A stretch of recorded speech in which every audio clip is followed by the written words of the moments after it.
yourself with our prelude.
As President of the Board of Trustees, I welcome you.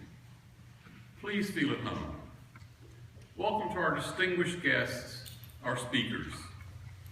Today is a joyous one for all members of the Unitarian Universalist Congregation of Frederick, for our neighboring UU congregations, for the Joseph Priestley District, for the UUA, and for religiously liberal-minded people everywhere.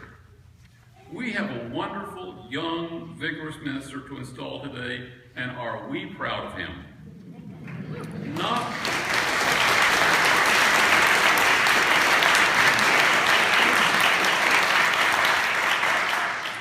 Not the kind of pride that leads to a fall, but the pride that comes from finding and recognizing a first-rate preacher, organizer, leader, and minister. We are delighted to be installing him as our settled minister. You will hear from Mike Morris, who led the search committee, how we found him.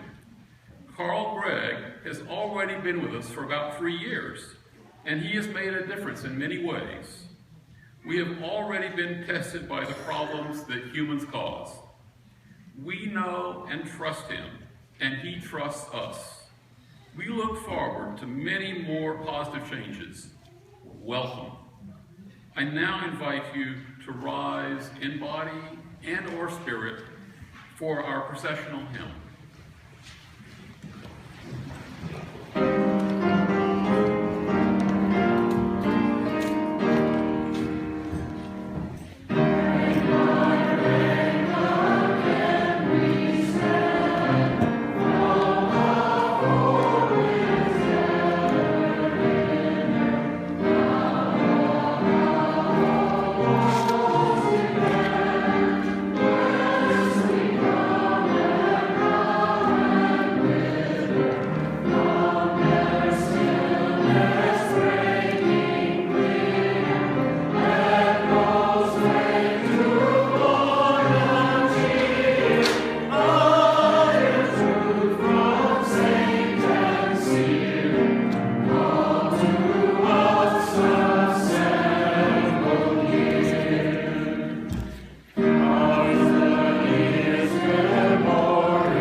faith tradition of Unitarian Universalism honors the free and voluntary association between minister and congregation. As this congregation gathers formally to install the Reverend Dr.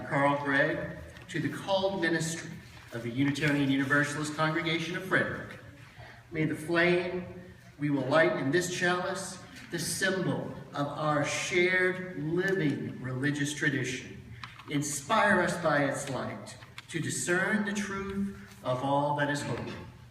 Enrich us in its warmth to nurture the community of these gathered people of faith, and empower us with its fire to live out the commitment to your vision of beloved community.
I'd like to invite any of my young friends forward.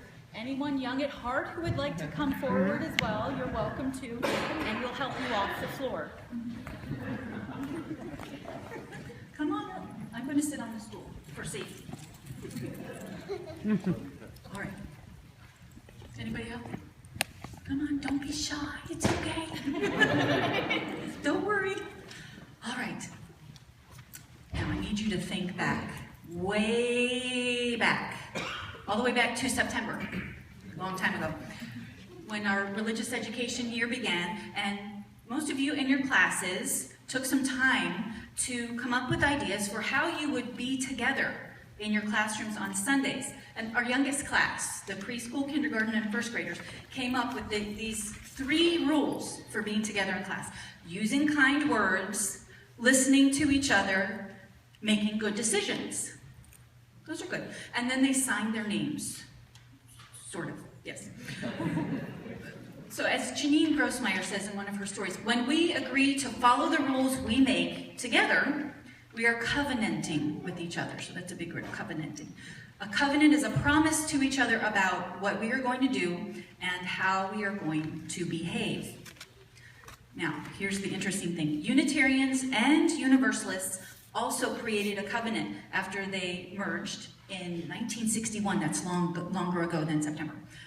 It took them almost a year to agree on just 6 ways to, let's call it, play well together. As they became Unitarian Universalists. So 25 years later, they added a 7th one. It became very important. And this is how I like to try to remember them. This is in children's language. Each person is important, so be kind in all you do. We're free to learn together while we search for what is true. All people need a voice to build a fair and peaceful world. Together, we care for Earth's blue boat home. All right? So those are maybe sort of familiar. Now, today, during this worship service, our congregation is creating a new covenant, one between ourselves and Reverend Carl as our minister, as we build the kind of loving community that we want right here and maybe take out into the world too. It will be a covenant that each of you, no matter what your age, will have a part in creating and fulfilling, living into it as we grow together. Now we have a sign and symbol of that new covenant. I wanted to, if C. Raven could help me bring that to give to Reverend Carl. I made my story really short on purpose. We wanted to give you a symbol of this covenant we are creating together. Just so you have another one for laundry days.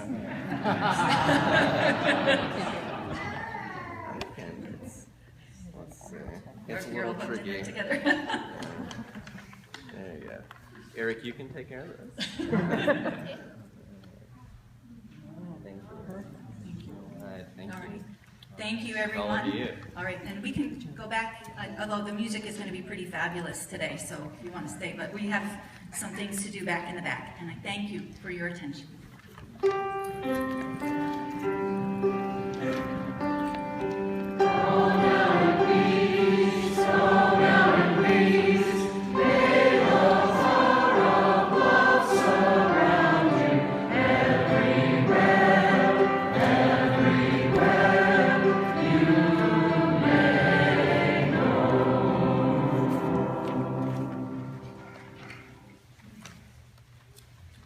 It's been a long time, Carl, to get here, hasn't it? Oh. From the very beginning, the search committee was a collection of malcontents of sorts, ranging from our most introverted member, the very shy and retiring Danielle Grace,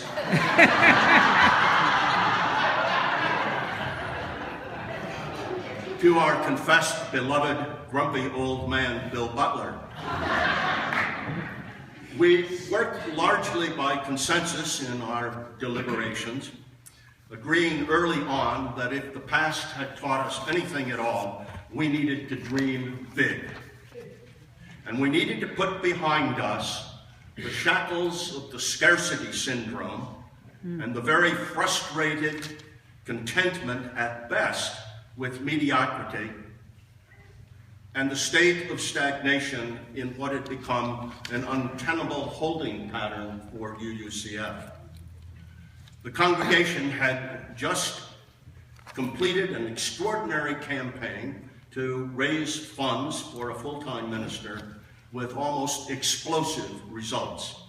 We exceeded the goal by thousands of dollars, thus giving a mandate to the search committee to go out and find the very best candidate that we possibly could. Danielle Grace gave me a t-shirt that she wanted me to wear today that has a quote on it from Carl Sandburg. Little does she know that I've practically worn that t-shirt out, but at any rate, it says on that t-shirt, "Nothing happens unless first we dream." So we began our dreaming. It was Doug Ford who insisted that we cast as wide a net as possible, even if that meant going outside of the UUA system. So through a Christian Century ad, oh, how heretical we were, we discovered our prey.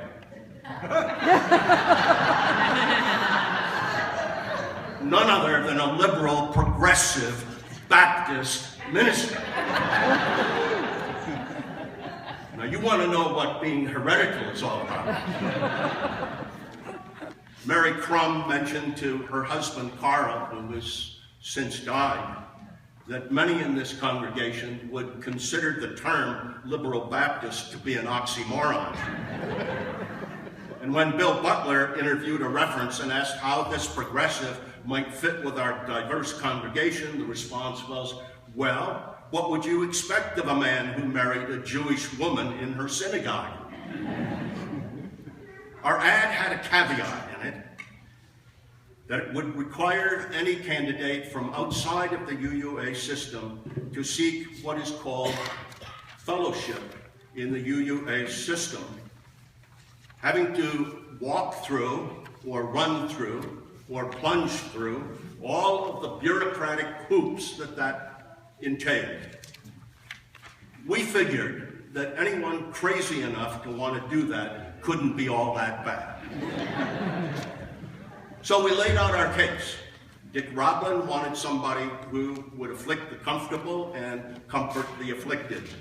Mary Crum, Roy Green, and Bill Butler were very heavy on social action causes, here in Frederick, but also out in the world.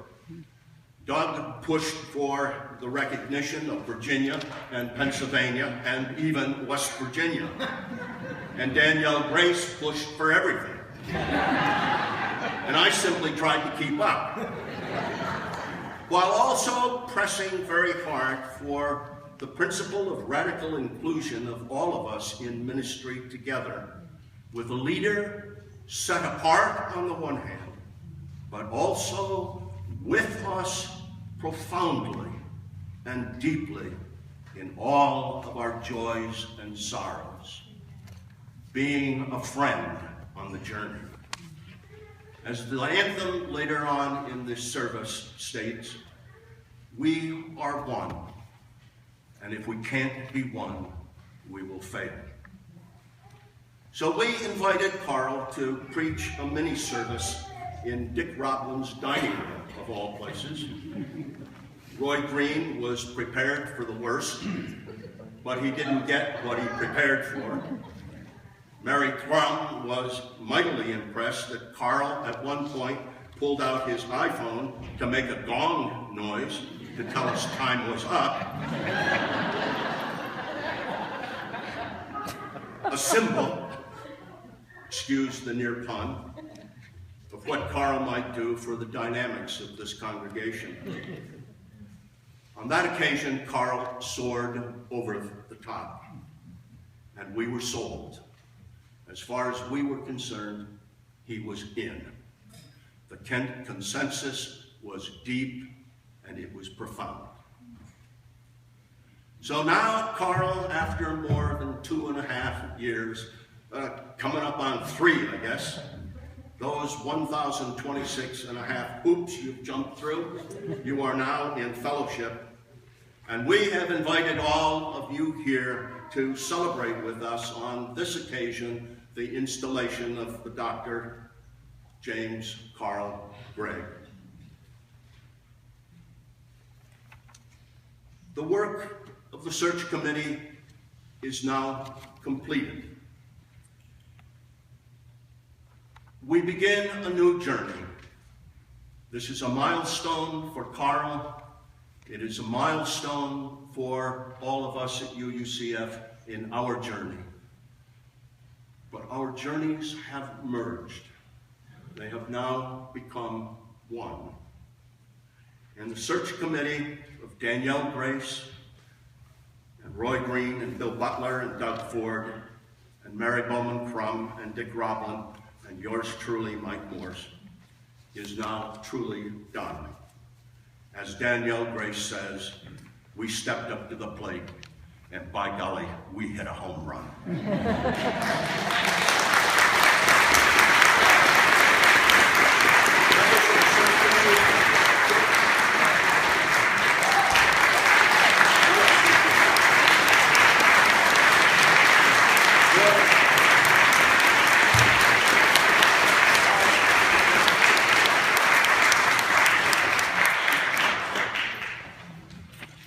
Please remain seated as we sing together the blues chant.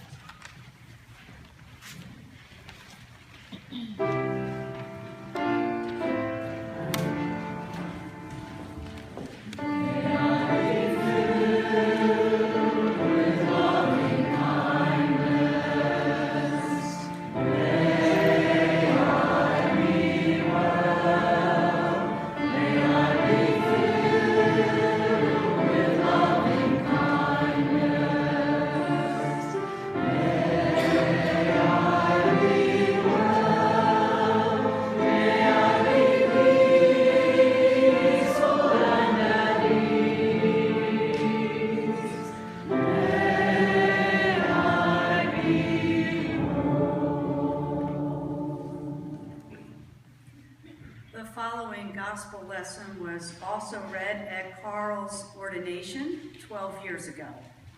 And in this passage, Jesus is in a confrontation with the religious leaders of his day. And one of his responses to them was this parable. A man had 2 sons. He went to the first and said, "Son, go and work in the vineyard today." And he answered, "I will not." But later he changed his mind and went. The father went to the second and said the same. And he answered, "I go, sir." But he did not go. Which of the 2 did the will of the Father? They said, "The first." And Jesus said to them, "Truly I tell you, the tax collectors and the prostitutes are going first into the kingdom of God ahead of you."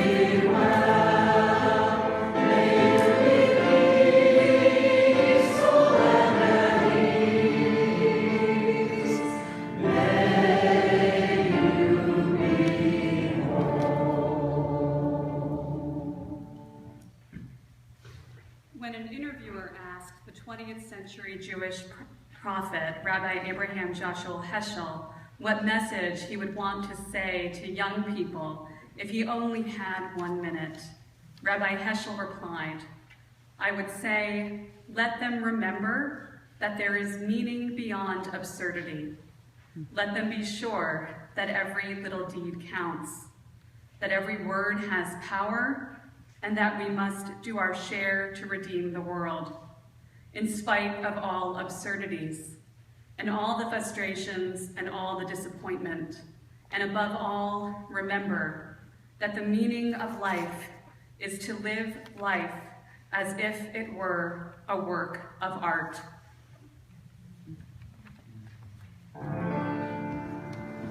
May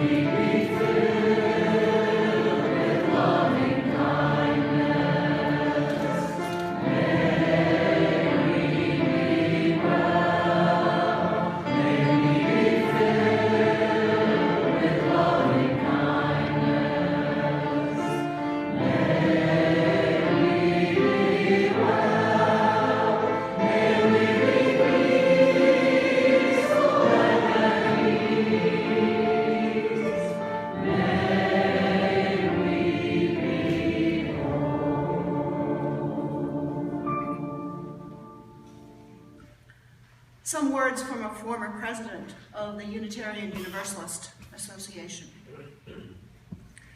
The memory we seek to embody as Unitarian Universalists is of forebears wise enough to put aside the creedal question, what do we all believe in common, for a more profound covenantal question. How shall we treat and help one another here? What hopes might we share? What promises shall we make to help deepen one another's lives in the time we have?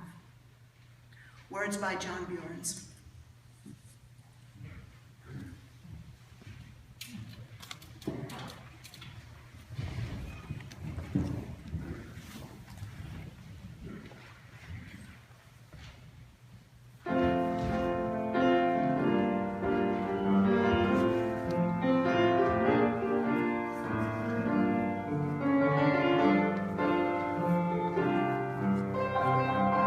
When we walk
Carl.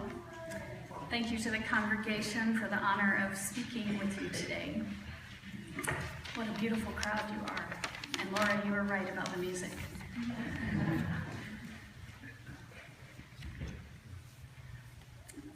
I recently came across a new collection of essays about the theology of relationship published by the Unitarian Universalist Association. And in that collection, I learned from Sarah Lammert about Clarence Jordan, a man who, with his wife Maud, was an American Baptist missionary in the mid-20th century. Clarence Jordan, among other impressively progressive accomplishments, wrote what he called the Cotton Patch Parables, modernized versions of stories from Christian scripture. His version of the Good Samaritan parable goes like this. In order to answer the Bible teacher's question, "Who is my neighbor?" Jesus began to tell a story.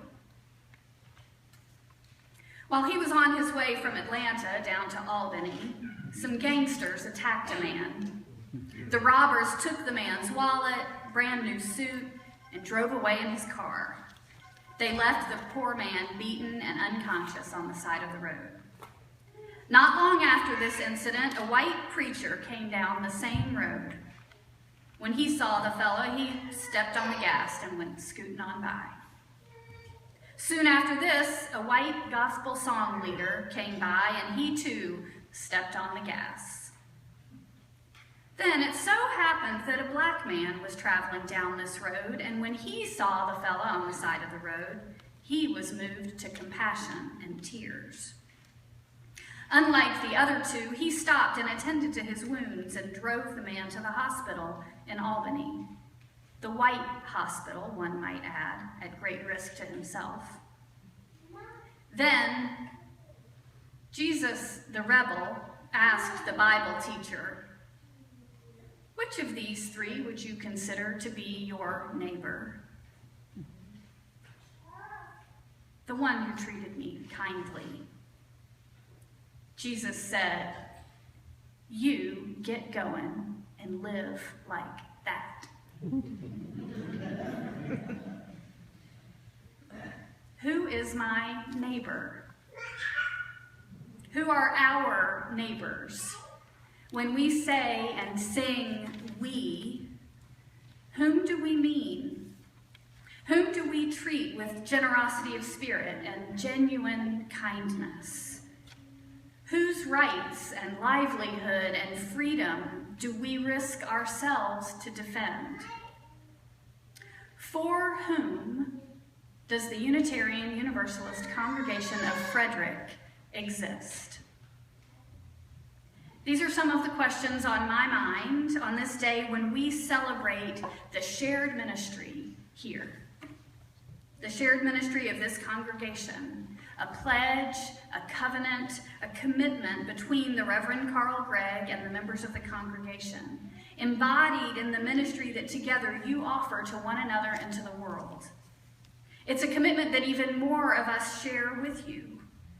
Your neighbors, your family, your friends, and many of your sibling Unitarian Universalist congregations, some of us represented by Carl's clergy colleagues here today. Today we celebrate a deepening commitment, not only between a congregation and the minister that it has called to serve them, but a deepening commitment on all of our parts to a shared ministry. As we remind ourselves why any of this beautiful building that you've built, these people, this institution, why any of it matters at all. For whom do we make this commitment? Each of us, of course, has an individual, personal reason for being part of a religious community. Some of us are drawn by the social activities, some by the music, some by the need for one hour of time each week for thought and reflection. Some by the desire to have quality religious education for their children. Some because they're lonely. some because of a deep-rooted sense of obligation. You have your reasons, and the person next to you has their reasons, and they are not the same. So when we ask, why are we here? We must open ourselves to experiences beyond those that are personal and individual, beyond our desires and needs. Who am I must become who are we? Whom do I serve? To whom am I accountable must become whom do we serve? To whom are we accountable? For whom do we, this congregation, and our Unitarian Universalist Association, exist? Jenny Wheel is a member of the First Unitarian Church in Dallas, Texas. She writes, I came to Unitarian Universalism during a time of loss and confusion, and I found welcome. Church and faith were the shore after the shipwreck. But comfort alone didn't change my life. It was the call to community and covenant, to accountability and interdependence that enlarged my sense of possibility and deepened my capacity to love and to be loved.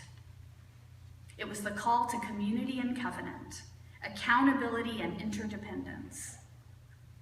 A call to more mindful, thoughtful, relational, meaningful existence. The church as an institution, whether we are talking about this Unitarian Universalist congregation or any other religious community, the church as an institution exists to call us beyond ourselves.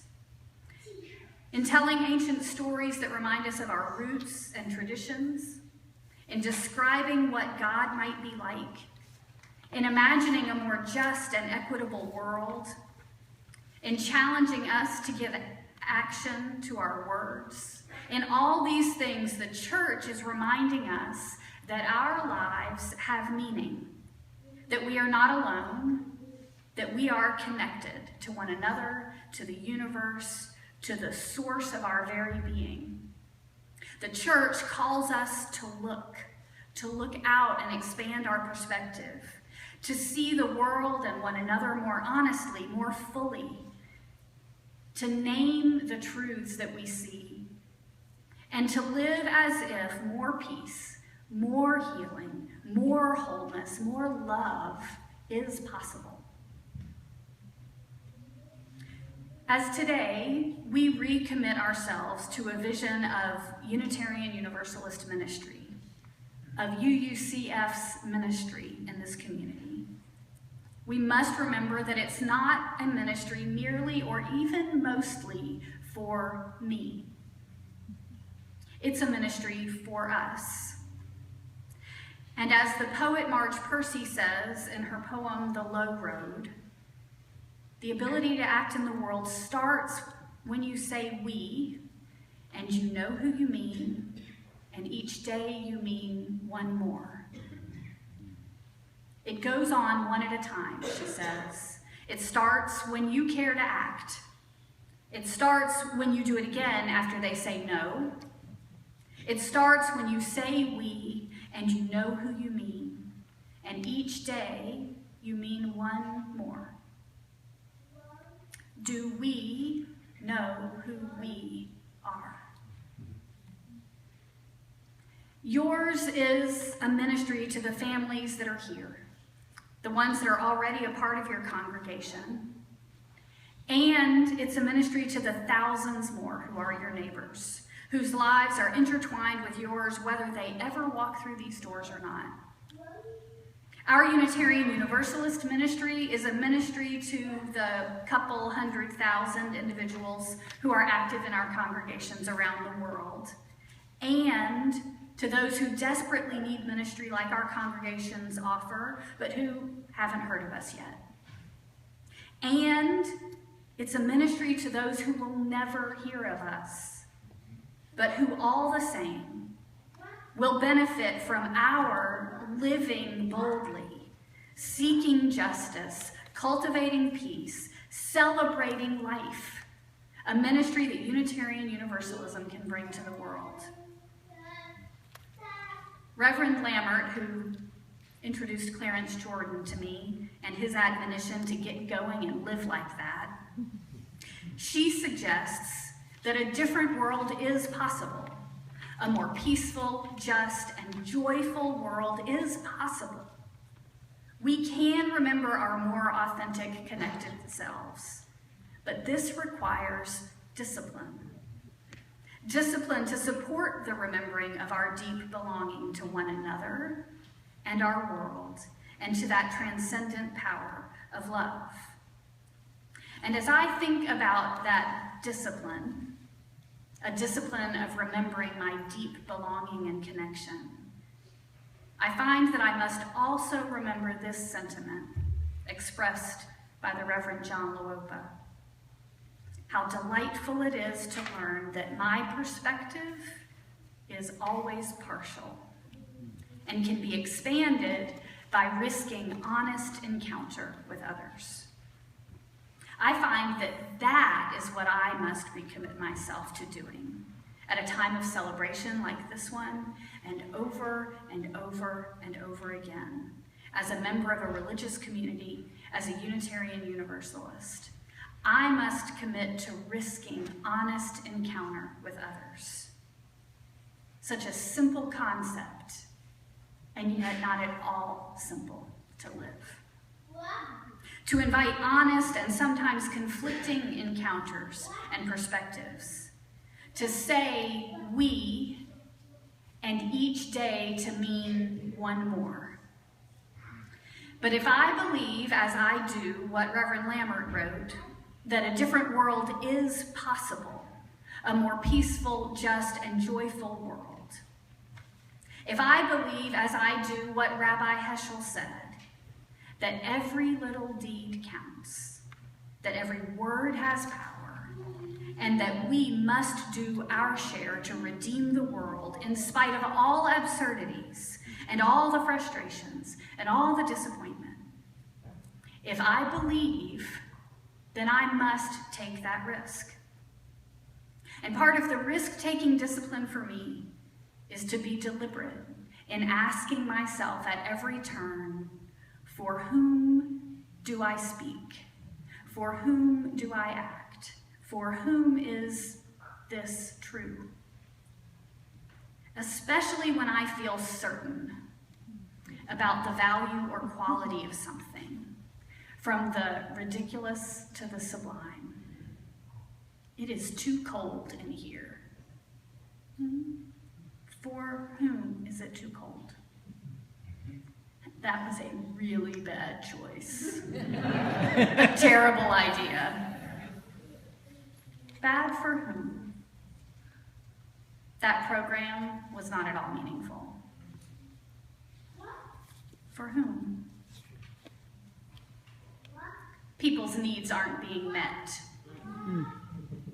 Whose needs? That is more safe than that. Whose safety? We are here to promote freedom. Whose freedom? Do we remember? Do we remember that we are connected, that we are caught in an inescapable network of mutuality, as Dr. King said, that we belong to one another and to the universe? For whom does the Unitarian Universalist Congregation of Frederick exist? For whom does Unitarian Universalism exist? Which of the three travelers would you consider to be your neighbor? The one who treated me kindly. Jesus said, you get going and live like that.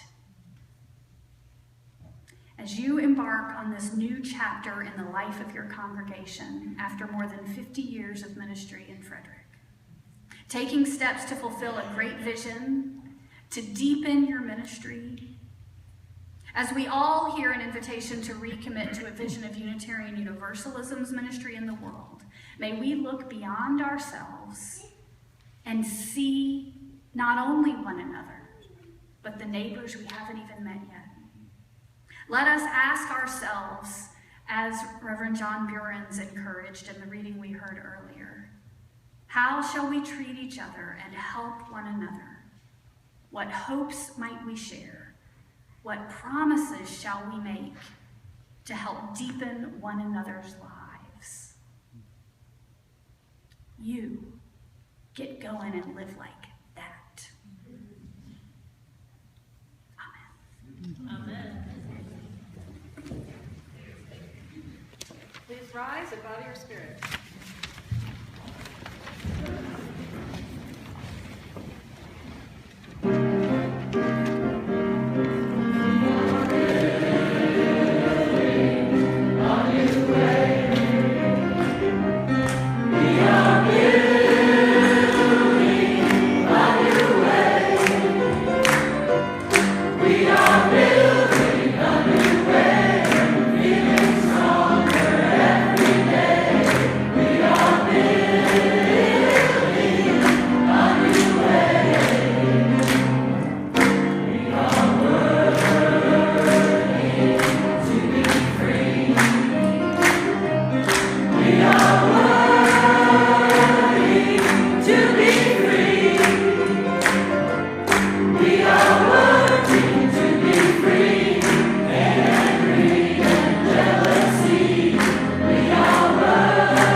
No right is more precious to a free congregation than choosing its own minister. With joy and gratitude, we celebrate a covenant of mutual trust and support between the members of the Unitarian Universalist Congregation of Frederick and the Reverend Dr. James Carl Gregg, Jr., whom we have freely chosen and who has freely chosen us. Will the members of the Unitarian Universalist Congregation of Frederick please rise in body or spirit and join me in this litany?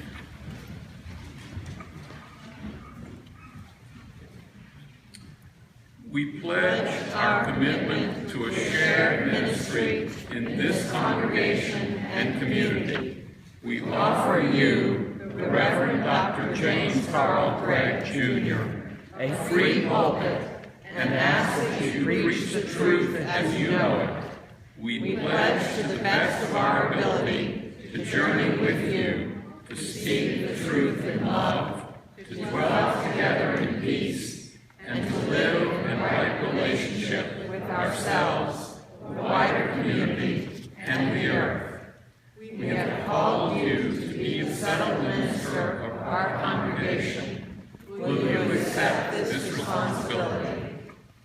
I will.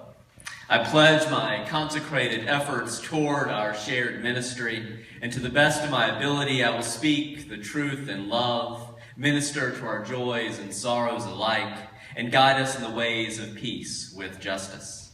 I will seek to cultivate interdependence, reason, and spiritual growth among us and in the world. we do hereby install you as minister of the Unitarian Universalist Congregation of Frederick. May our shared ministry continue to flourish and be a source of blessing, healing, and hope for us and for the world.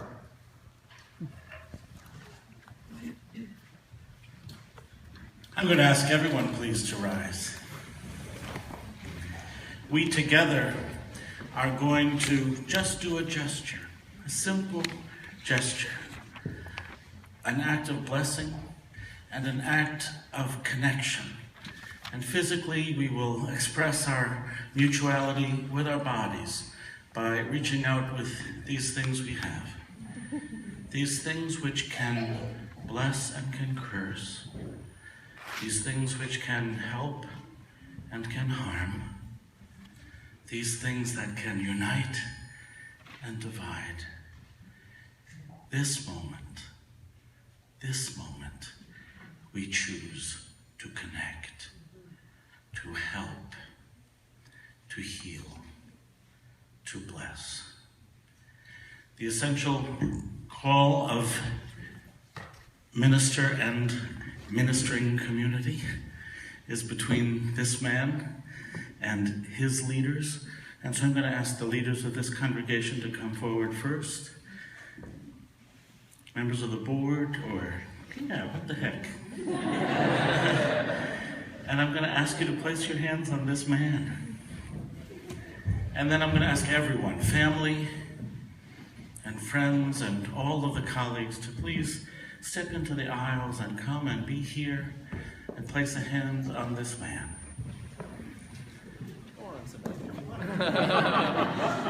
And for those who can't touch the man,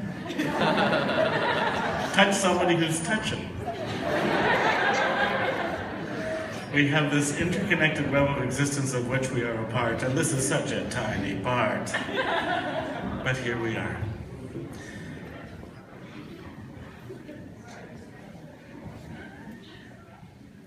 When we're done, we'll go back to our seats and we'll sing together Spirit of Life, so you can actually start to have that in your head. Will you join me? Please take a deep breath and let it out. Sense the energy of your own heart, how you can feel it in your hands. Take a deep breath. Let it out. Perceive that your hands are connected to other hands in this room. Take a deep breath. Let it out. And know that by our lives, we reach out to hands beyond this circle. And take a deep breath. And let it out. O thou whom no person at any time hath seen, and yet who in all the ages of the human family have expressed yourself in hands reaching out to one another. Hands of welcome, hands of friendship and assistance, hands of aspiration and worship, hands of blessed labor. O you who have been present in all the struggles of this world, the struggles to show love and to let the universal and all-conquering love break through, and present in all the struggles for justice and for a greater understanding of we, and for richer meanings for all that human life entails. O blessed one, we thank you for the ministry of this man, the ministry of this community, for the dreams that they share, and for the part that we are blessed in being able to offer our support and help.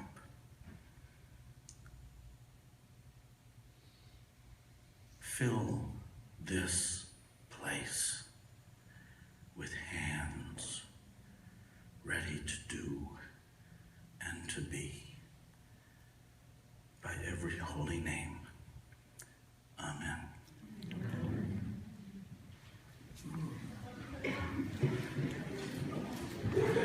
And we'll sing Spirit of Life.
Carl, it's a joy and a privilege to be standing here to offer you the charge as you embark on this new journey as the newly settled minister of the Unitarian Universalist Congregation of Frederick, Maryland.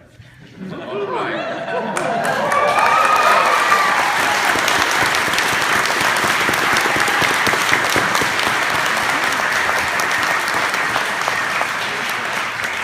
So how does one charge someone who's already charged up? And is engaged in the work of ministry, right? Well, when I was settled in my first ministry in Clearwater, my dear colleague and friend, Mark Morrison Reed, who gave me the charge, grabbed my hand, looked me in the eye, and he said, "Abi, you can and will be replaced."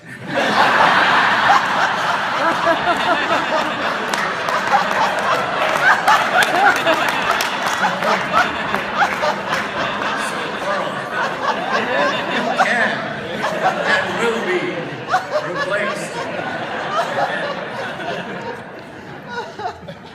That ministry lasted 14 years, by the way. Many blessings to you. So, I charge you to deepen the ministry that you're already engaged in. Continue to strive to speak the truth in love as you understand and experience it, and do it fearlessly and boldly. Continue to support their spiritual growth, even when they don't want to grow. And their devotion to the good, and to justice, and to love, and to peace. I charge you to provide an edgy ministry. As we heard that they weren't keen on mediocrity, let them have it.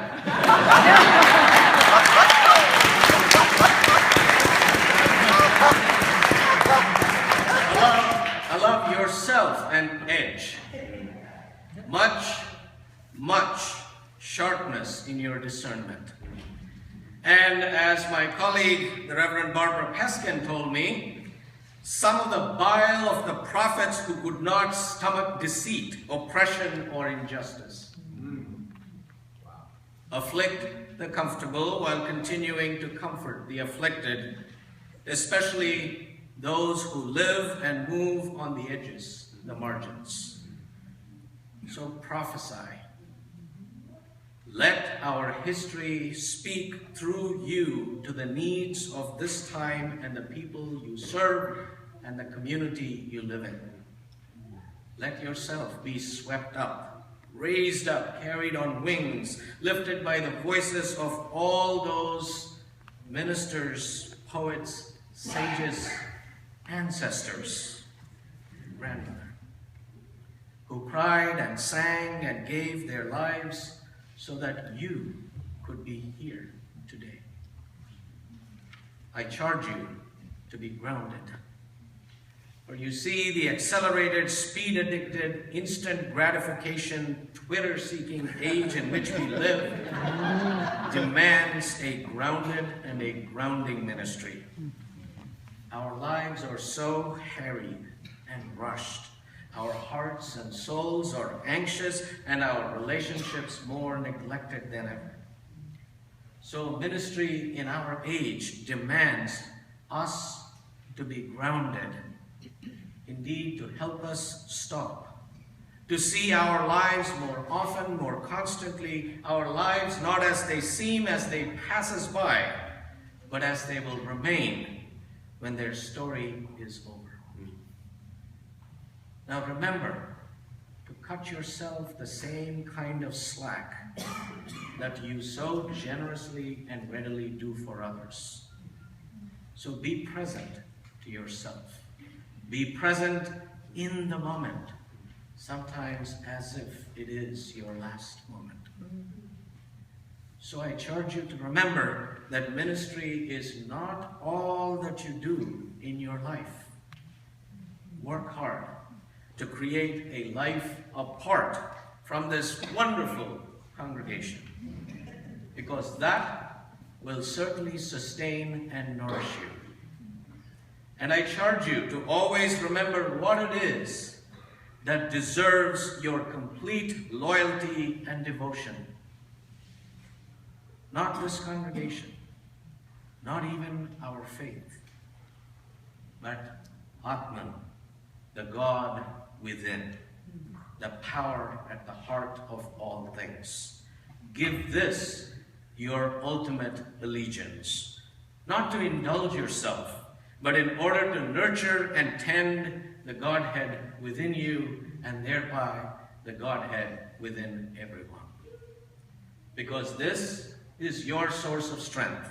This is the place from whence compassion flows. This is the place in which you are connected to all things, a still place within which with certainty you know that all sense of separation is Maya, an illusion, and that being true to who you really are is being true to all that is important to your beloved Megan, this congregation, and our treasured faith. In 1832, Ralph Waldo Emerson wrote some notes to himself as a young minister. I offer you just one sentence from these notes. Thy life shall be as thy teachings, brave, pure, truthful, beneficent, hopeful, cheerful, hospitable, to all honest belief, all sincere thinkers, and active according to thy gifts and opportunities. Let thy soul be open. Go forth with thy message among thy fellow creatures. To that I say, Om Shanti, Amen. Blessed be.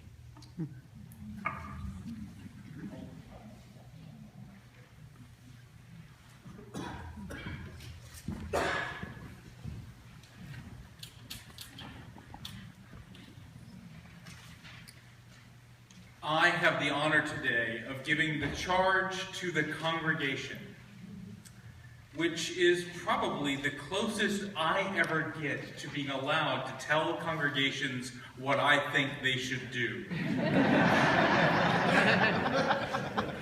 As your district executive, I am used to coaching congregations towards health. I am sometimes used to pulling congregations. I am sometimes used to pleading with congregations. But never do I get to tell congregations what I think they should do, and for that privilege, Reverend Dr. Carl Gregg, I say a hearty thank you.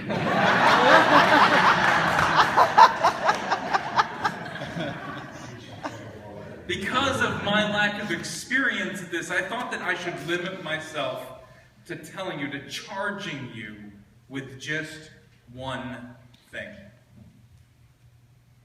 Be intentional about forming, nurturing, and expanding the relationships of this faith community.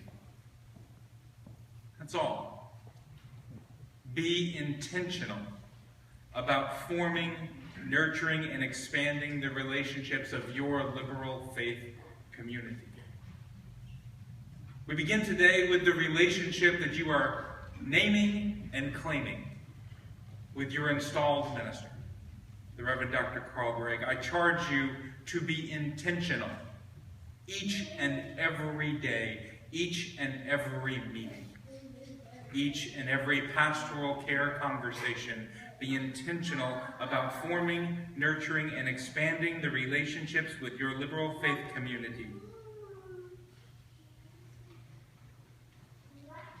In my role as your district executive and as a member of the UUA Congregational Life staff, I have the privilege to be with congregations most often in times of great joy, like the installation of a new minister, and in times of crisis and challenge and church conflict.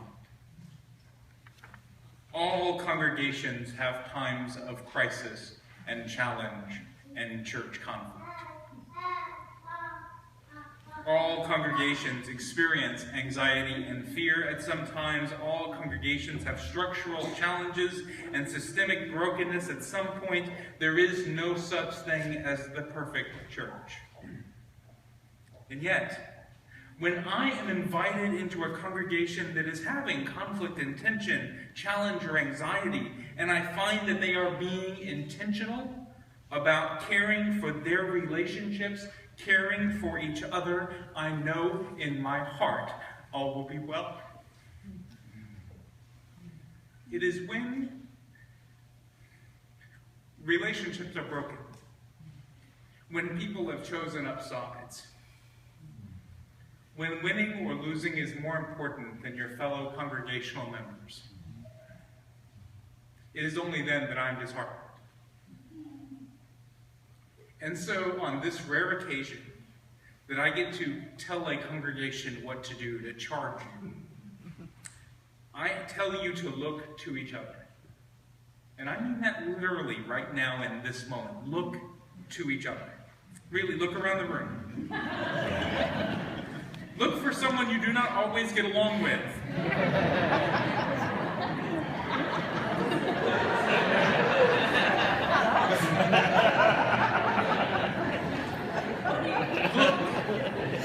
Look for someone you do not yet know. You're a big enough church, you may not know everybody.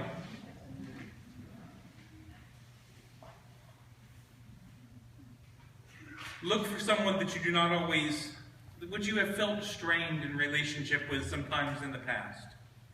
And then be intentional from this moment forward about forming, nurturing, and expanding the relationships of your liberal faith community. Go where it's hard. I also want you to know that this is not enough. It is not enough that you be intentional about the relationships that you have amongst each other, amongst all of you who stood and read the litany of installation. No, because it is not just about the relationships that you have with each other, but also about the relationships that you have as a collective community, as a religious community with the wider world. Why? Because we do not just come together into religious community to serve each other, but to serve the world. So I charge you to look to the other Unitarian Universalist congregations of Western Maryland, West Virginia, and Western Virginia. Because Unitarian Universalism needs you. It needs you, the Unitarian Universalist Church of Frederick, to step up and become a leadership congregation and become a flagship church. We need you to be intentional about forming community and relationships among these congregations of these mountains and foothills, because we are better together than we are apart. We need you to be intentional about forming, nurturing, and expanding the relationships among your fellow Unitarian Universalist congregations. We are too small a religious movement to remain divided in our own little silos. And I also charge you to be intentional about forming, nurturing, and expanding the relationships this congregation has with the wider community. Be it with other religious traditions that might believe things differently than we do, or social justice movement in which we have the capacity to be good followers, to walk along with somebody else on a path that they are leading. I charge you to look for the places where commonality exists and then be intentional about forming, nurturing, and expanding the relationships that you have with the wider community, especially when it makes you uncomfortable.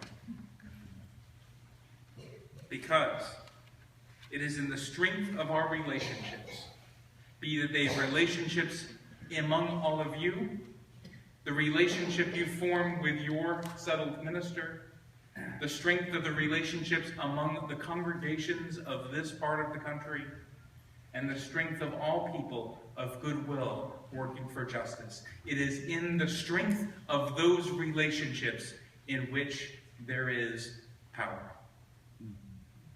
Amen. And blessed be. Amen.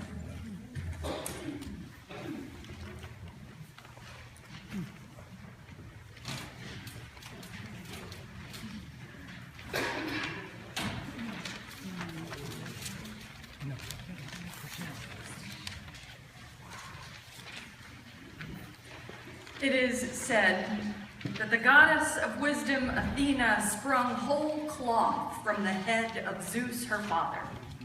With all of her powers, capacities, and great and deep knowledge fully intact. Well, guess what? Ministers do not spring fully formed from the head of Zeus or any other archetype of the patriarch. No ministers are formed slowly, through intentional process and great risk in our seminary studies, and truth be told, at no small expense, either personally or financially. I know that when I was a student at Meadville Lombard Theological School, one of two recipients, along with Starr King School for the Ministry, our two identity seminaries in Unitarian Universalism. When I was a student at Meadville Lombard Theological School, I was in fact so broke that I would look a week ahead at the school's posted calendar for Board of Trustees meetings or other classy happenings that might in fact serve catered lunches. I would then, purely by happenstance, of course, happen to find myself seated in the kitchen right when the leftovers were cleared, because you know, if it's gonna go to waste. And so I spent whole days in seminary living off of leftover ham and cheese pinwheels and broken chocolate chip cookies, which upon reflection makes seminary sound awesome. Which it is, and worth it. And I know that these gifts we give to the seminaries that nurture our ministries are not just for those students struggling to make a way, but for all of us at every juncture in our ministry, seeking to light the fire of calling in all those we serve, and not knowing how we will pay the bills next month. And so, for that seminarian I was, for the ministries we all share, and perhaps most of all in gratitude and wonder at the minister of Reverend Dr. Carl Gregg and the ministry you share together, I have written my check generously, and I hope you will do the same. The offering will now be gratefully given and gratefully received.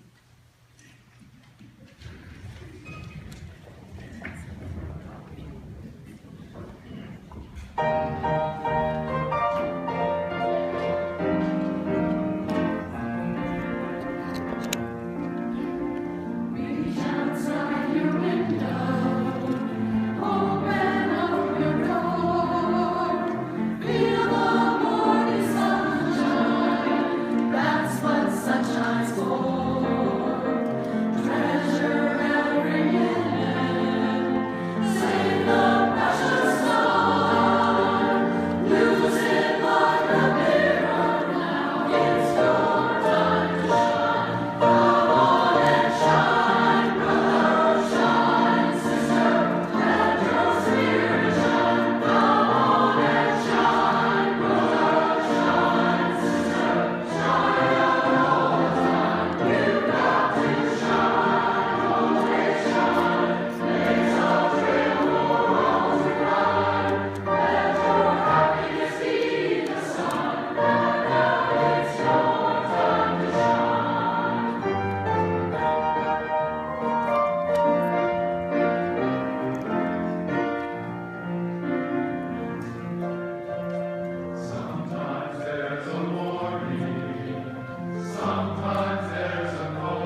We extinguish the flame we kindled this hour. May we now prepare to leave this place with hearts open and hands ready to pass on the light. May we remember that every deed counts and every word has power. Out of the ashes of this gathering's chalice flame, in the possibility and the promise of shared ministry, may we build the fire of commitment.